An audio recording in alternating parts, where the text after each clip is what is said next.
Hello বন্ধুরা, আমি সুস্মিতা চলে এসেছি আজকে আবার একটা ব্লগ নিয়ে।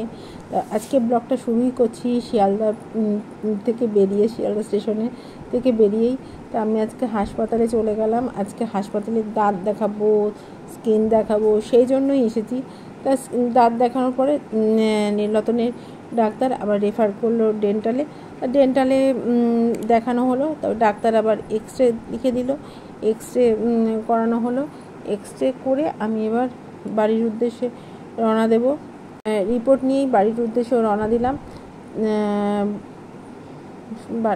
হাসপাতালের সামনে থেকেই বাস পেয়ে গেছি, অসুবিধা হলো না।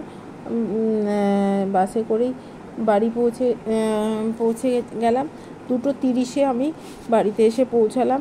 এসেই আগের দিনে মাংস করা ছিল, সেই মাংস আর আমি সকালবেলা ডিমের ঝোল করে রেখে গেছিলাম।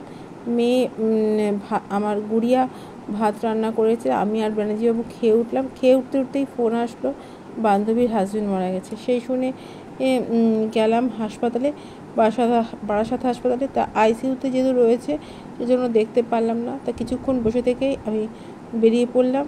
আমার ভিডিওটা যদি তোমার ভালো লাগে তাহলে আমার চ্যানেলটাকে সাবস্ক্রাইব করে আমার পাশে থেকো। টাটা।